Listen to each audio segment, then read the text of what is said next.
I am a proofreader, and my only job is to correct text that does not make sense when read aloud. Here is the corrected text. I am a 22-year-old man, and my girlfriend, who is also 22 years old, have been together for 5 years. We've been together since high school, and until recently, I've always considered her to be my future wife. I've even bought a ring and was planning on proposing over the coming months. Well, last weekend it was my girlfriend's best friend's birthday. She and her friends booked a private lounge at a club. Obviously, I didn't go since 1, I wasn't invited, and 2, I hate clubbing or anything associated with that. I was actually looking forward to spending an evening alone and just binging Netflix or something. Well, my girlfriend left around 9 p.m. and I just crashed on the couch and watched some YouTube. Well, around 11 p.m., I started to feel this distinct stomach pain. The same pain you experience when someone hits you in the nuts. It wasn't bad at first, and I just thought my body was playing some tricks on me. But in the span of about 5 minutes, the pain just kept getting worse until I was basically stuck in the fetal position on the couch. Again, initially I just thought the pain would go, but then I pulled down my pants and it felt like my right testicle was starting to swell. The moment I tried to get up and grab my phone to inspect whatever was happening to me, I just collapsed to the floor. That was probably the worst pain I've ever felt in my life. Imagine being pelted in the nuts over and over again. I did manage to crawl to the table next to the couch to get my phone. I immediately tried calling my girlfriend, but she declined my call. I then texted her that something was wrong and she could come home immediately. The club she went to is like a 5-minute walk from our apartment. I just put the phone down and started throwing up because of the pain. After throwing up for like a minute, it felt like the pain started to cool down a bit, and I grabbed my phone again, and that's when I saw her response. She just replied with a, "What is it?" I tried calling her again, but as expected, she just declined again. I then texted her that I need to go to the hospital now. She then asked for what, and I just replied with my balls hurt. I then just dialed for emergency services. I explained my situation to the emergency responder, and she asked if there was somebody who could drive me to the hospital, and I stupidly said yes. I thought my girlfriend would be home soon, and she would drive me to the hospital. I felt embarrassed to call an ambulance because my balls hurt. After I told the emergency responder this, she then told me that she would call me again in 10 minutes to make sure I was being driven to the hospital. I then put down the phone and went back to vomiting on our carpet. Again, after the pain went away for a bit, I checked my phone and saw that my girlfriend just responded with laughing emojis. I again tried to call her, but as expected, she just declined again. She texted me that this wasn't the time to play games, and she then told me that if I texted or called her again, she would block my number. I again tried calling her, but she declined again, and when I tried calling her a second time, I realized she actually blocked me. I went back to curling up on the floor, and now I started shivering. At this point, I didn't care about being embarrassed and just called emergency services again and asked for an ambulance. It felt like an eternity, but the ambulance eventually came and rushed me to the hospital. I don't remember much of surgery since I was sedated, but I remember waking up eventually, and my right testicle was being stitched together. The doctor informed me that I had a testicular torsion, and I was extremely lucky to reach the hospital in time. I could have easily been forced to surgically remove my testicle. I checked my phone and saw the missed calls and messages my girlfriend left me. In summary, she came home from clubbing and smelled the vomit in our apartment. When she saw the vomit on our carpet, she got mad and tried searching the apartment to find me. When she realized I wasn't there, only then did it hit her that I was actually being serious. I just texted her in which hospital I was staying in, and my room number, then went to sleep. I woke up the next morning and saw my girlfriend sleeping on a couch next to my bed. After she woke up, she started bombarding me with apologies. She thought I was joking, that I was trying to ruin their night, etc. I didn't have the energy to argue, so I just kept quiet. I was beyond hurt by what she did, and I wanted to break up with her then and there. Why would somebody ignore messages where their partner is begging them to come home? Not only that, she stayed in the club until 3 a.m. and didn't even consider going home to check on me.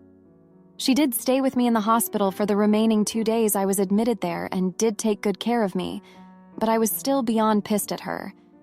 Ever since coming home yesterday, I've been wanting to dump her. But at the same time, I feel like she genuinely thought I was joking and made a mistake. I feel conflicted and don't know how to proceed in this situation. Would I be the jerk if I dumped her? Am I overreacting? How would you guys navigate this mess? Edit. Just to clarify, no, I never had an issue with her going out in the first place or have ever pulled pranks for her to come home from a night out. And by the way, thank you guys so much for the support. I'm beyond blown away. Now, for a few comments before the update. Comment 1. Even if she thought you were joking, you deserved a phone call.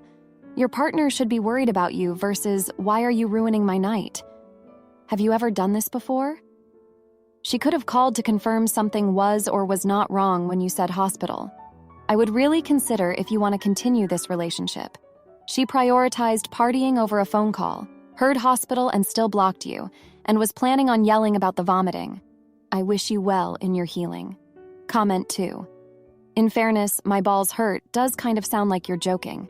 That said, unless you routinely cry wolf or try to invent excuses to keep her from going out or ruining her night, her refusal to pick up the phone and then blocking you seems like an incredibly shitty thing to do. I can't imagine doing that to my husband. Maybe have a conversation with her about how upset this has made you and go from there. Now for the update. Hey everyone, it's been a week since my last post, and I wanted to give you all an update on what's been happening. First off, thank you so much for all the support and advice you gave me. It really helped me navigate this difficult situation. So after I got out of the hospital, things were pretty tense between my girlfriend and me. We barely spoke, and I couldn't even look her in the eye without feeling a mix of anger and disappointment. I knew I needed some space to process everything, so I decided to stay with my parents for a few days. During that time, I did a lot of thinking about our relationship and the events that led to my hospitalization. I realized that this wasn't the first time my girlfriend had dismissed my concerns or feelings. There were countless times when I had tried to talk to her about something important, only to have her brush it off or change the subject. It was like she never really took me seriously. One particular memory kept replaying in my mind. It was from a few years ago when we were still in high school. I had been struggling with some personal issues and had finally worked up the courage to confide in her. But instead of listening and offering support, she just laughed and told me to man up. It hurt me deeply, but I never brought it up again. As I reflected on our relationship, I started to see a pattern of emotional neglect and disrespect. My girlfriend always seemed to prioritize her own needs and wants over mine. Even when I was in excruciating pain and begging for help, she chose to stay at the club and ignore my messages. After a few days of soul-searching, I knew what I had to do. I went back to our apartment and sat down with my girlfriend for a long, honest conversation. I told her how her actions had made me feel and how I couldn't continue our relationship knowing that she didn't value me or my well-being. She tried to apologize and promise that things would be different, but I knew it was too little, too late. The trust had been broken, and I couldn't see a future with someone who could so easily dismiss my pain and suffering. So, with a heavy heart, I ended our 5-year relationship. It was one of the hardest things I've ever had to do, but I knew it was the right decision for me. I deserved someone who would be there for me through thick and thin, someone who would take my concerns seriously and treat me with the respect I deserved. The past week has been pretty tough of emotions. There have been moments of sadness, anger, and even relief. I've had to come to terms with the fact that the person I thought I would spend the rest of my life with wasn't who I thought she was. But through it all, I've learned some valuable lessons about self-respect and the importance of communication in a relationship. I know now that I deserve better, and I won't settle for anything less than a partner who truly values and supports me. Thank you again for all your kind words and advice. It's been a tough journey, but I know I'll come out stronger on the other side. Here's to new beginnings and better days ahead. My parents charged me rent the minute I turned 18, so I tore up their guilt money and showed them the price of stealing my youth. I got a job while I was in high school. It was with a friend of my father. I put away most of it and just bought myself some stuff I wanted, but my parents wouldn't buy for me. My parents aren't rich, but they do well enough.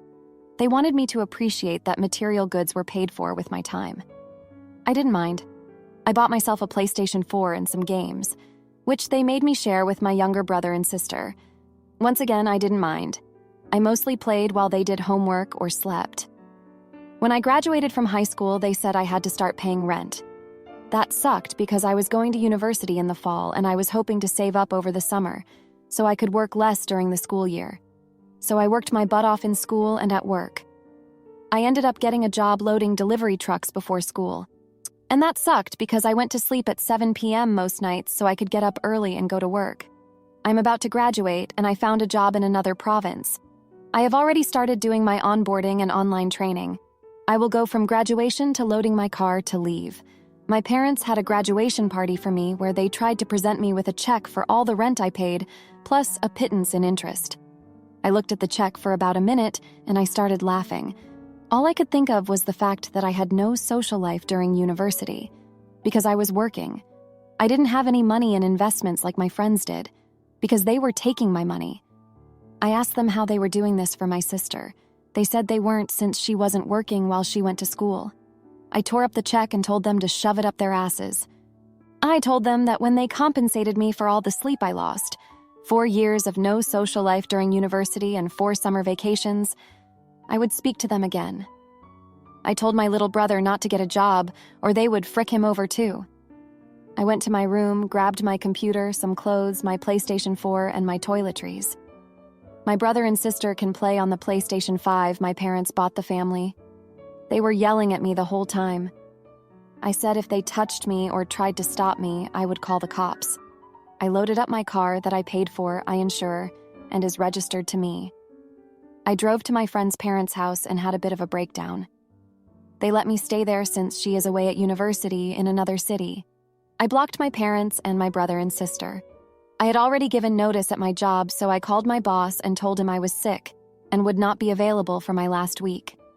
He said he understood and laughed. He said he was surprised I had kept working this close to graduation. My grandfather called me to talk a couple of days later. We went to Timmy's and he let me unload everything I felt. They took money from me that I could have used to make my life better. I didn't even have time for a girlfriend. My entire university romantic life was hooking up with a woman I work with when her ex-husband had the kids for the weekend. He said my parents' hearts were in the right place and that they thought they were helping me. I said they owed me 4 years of fun, of parties I was too tired to go to, of social events and networking I didn't do. All the shoot they were subsidizing for my sister, and that they would end up subsidizing for my brother. He said he understood and hugged me. He is old, but I couldn't have gotten free of that hug if I tried. He asked me if I needed money to start my new job. I said I did not want anything that came from my parents. He gave me a cashier's check for about 3 times what my parents took from me. He said to use it however I wanted in my new life. He said it wasn't part of my inheritance or anything. It was a gift from him, and something my grandma would have wanted me to have. My friends think I was stupid to tear up the check. Most of them agree with me about being pissed at my parents. Some family have called me to say I behaved terribly and that I owe my parents an apology. I thank them for the call or message and block them. I'm calmer now and I do not think I am in the wrong, but maybe I'm too close to see what I'm missing. Am I the idiot? Now for a few comments before the update. Comment 1. Not the idiot. You weren't truly upset until you realized they didn't need it and were trying to teach you a lesson, which they weren't going to force on your siblings. And an unnecessary lesson at that. For all the folks saying he should be grateful, this is not about entitlement. It's not. He isn't entitled or he wouldn't have been working so hard. Comment 2. Make sure you keep up the lines of communication with Grandpa. He's going to be there for you when you need an objective ear. I'm 40 years old and would do anything to have that back. This may all eventually blow over or not. Stay true to yourself. It's gotten you this far, and that's pretty awesome. Now, for the update. Hey there, thanks for the update. It's been a chaotic 3 months since I last wrote, and a lot has happened that's made me see things in a whole new light. After I left my parents' place and stayed at my friend's house, I thought I'd have some time to cool off and figure out my next steps. But just a week later, my grandfather passed away unexpectedly. It hit me like a ton of bricks. He was the one person who truly understood my frustration and supported me unconditionally. At his funeral, I couldn't help but break down. Seeing my parents there, I realized that life's too short to hold on to anger and resentment. In the weeks that followed, I threw myself into my new job in the other province. It was a welcome distraction from the grief and the lingering tension with my family. But one day, my boss called me into his office. Turns out he'd been friends with my grandfather for years. He handed me an envelope, saying my grandfather had given it to him before he passed, with instructions to give it to me when the time was right. Inside was a letter from my grandfather. He wrote about how proud he was of me for standing up for myself and forging my own path. But he also reminded me that family is everything, and that holding on to grudges only hurts ourselves in the end. He urged me to find a way to forgive my parents, not for their sake, but for my own peace of mind. Those words stuck with me. I realized that my grandfather was right. I needed to let go of the past and focus on building a better future for myself. So I decided to reach out to my parents. It wasn't easy, but we agreed to meet up and talk things out. When we sat down together, I laid everything on the table. I told them how much their actions had hurt me, how I felt like they'd robbed me of the chance to enjoy my college years like everyone else. To my surprise, they listened. Really listened. And then they apologized. They admitted that they'd been so focused on trying to teach me responsibility that they'd lost sight of what really mattered, my happiness and well-being. It was a turning point for all of us. We agreed to start fresh, to rebuild our relationship on a foundation of mutual respect and understanding, and slowly but surely things started to get better. I even invited them to visit me in my new city, to see the life I was building for myself. Looking back, I realized that my grandfather's passing was the catalyst for all of this. It forced me to confront my emotions head-on and find a way to move forward. And while I still have moments where I feel the sting of those lost years, I know that holding on to that pain will only hold me back. So I'm focusing on the future now. I'm saving up to buy my own place, and I've even started dating someone new. It's not always easy, but I'm learning to let go of the past and embrace the possibilities of what's to come. Anyway, that's where things stand now. It's been pretty up and down of a few months, but I feel like I'm finally on the right track. Thanks for listening and for all your support along the way. It means more than you know. My fiancé leaves me because of my restless sleep and denies me access to our daughter. So I turn my life around and fight for full custody to show her who's the better parent. My fiancé and I have been together for 6 years, and she is currently 5.5 months pregnant with our daughter. 4 weeks ago, I was promoted, and this meant a complete job shift. I'm doing a lot heavier physical labor now, and due to this, my sleeping patterns have been royally messed up. I have started tossing and turning in my sleep, talking, snoring, groping her, and being completely unaware of it, and just being all around restless. I understand this is a me issue, and that I need to find a way to correct it, but haven't found alternatives so far. Sleeping pills help with the snoring and groping, and I still flail around apparently, and it leaves me groggy the next day, leading to an unsafe work environment. So I tend to not take them unless I don't work the next day. Well, several times I have woken up to my fiancé sleeping on the couch, and her being over the top angry at me because she's very sick of me causing her sleepless nights. I have slept on the couch a few times to try and give her space, but I can't do that too often because the couch is extremely hard on the back and it leaves me in physical pain. Mix that with the manual labor I work, and it sucks. Well, last night I apparently kept elbowing her in my sleep. We have a king-sized bed, but I guess I kept rolling over to her side and elbowing her in the process. I did wake up once to her physically pushing me, so I moved back to my side but fell back into a deep sleep almost immediately following. That is until I woke up to her screaming in my face saying, "Stop elbowing me in the face," and calling me a jerk. Her screaming in my face like that immediately triggered something in me, and I told her to leave. As soon as she left, I felt terrible. I assumed she was just out in the car, and while I sat and waited for her to return, I fell asleep. Woke up to my alarm at 6:30 a.m. and found her still gone. I texted her and got no response. Spent the entire day at work texting and calling, and she ignored me. Well, in a panic, I started blowing up her phone 30 minutes ago, calling right back to back and texting her asking her to please meet me back at this house so we could talk about this. She just texted back and said, "Not a chance in hell, actually. Go screw yourself."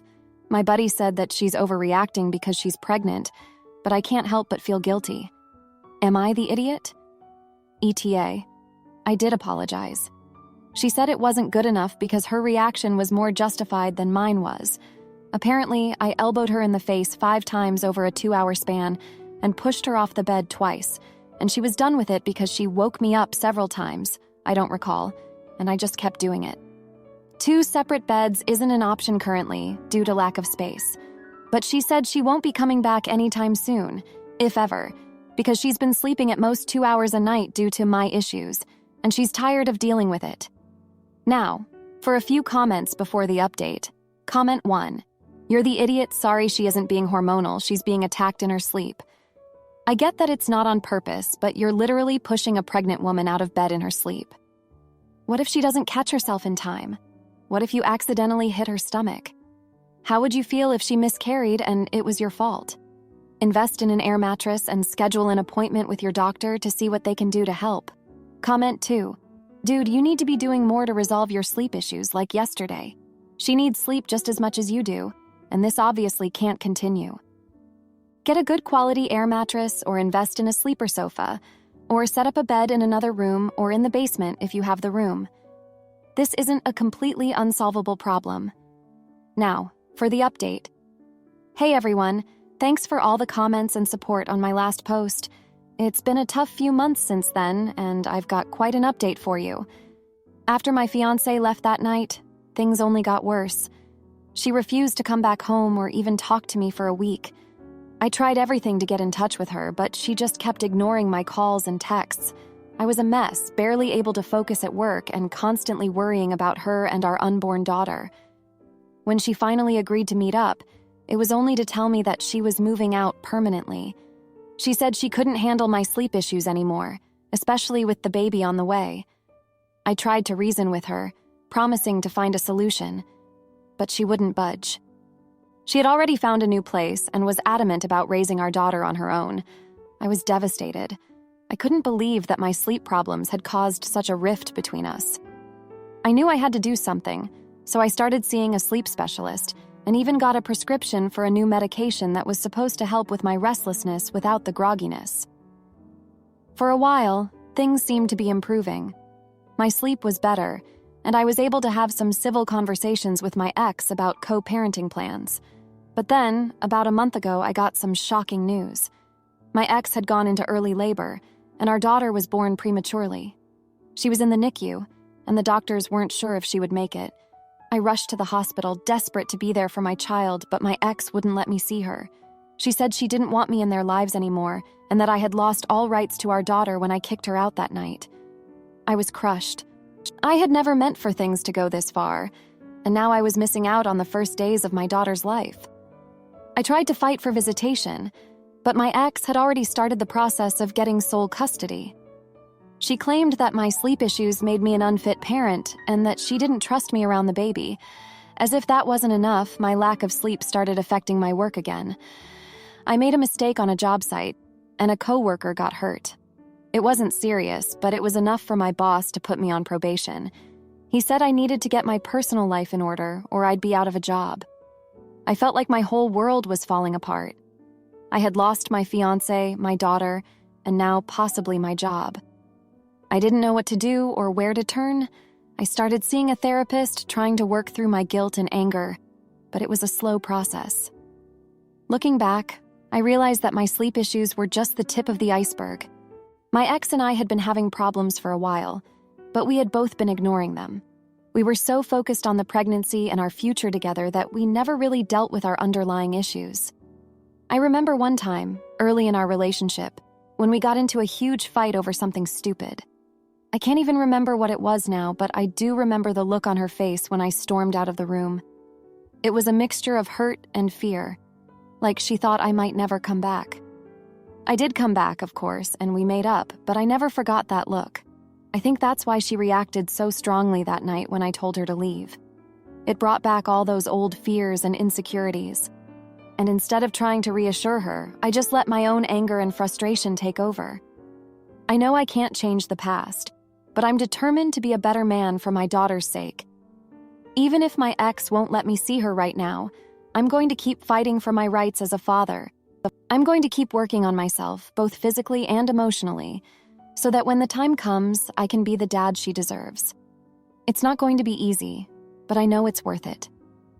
My daughter is the most important thing in my life now, and I'll do whatever it takes to be there for her, even if it means sleeping on the couch for the rest of my life. Thanks for listening, everyone. It helps to know that I'm not alone in this. If you liked this video, you'll probably like these too. Also, while you're here, please consider subscribing. It's your support that keeps this channel alive and allows me to make better and longer videos. Have a great day.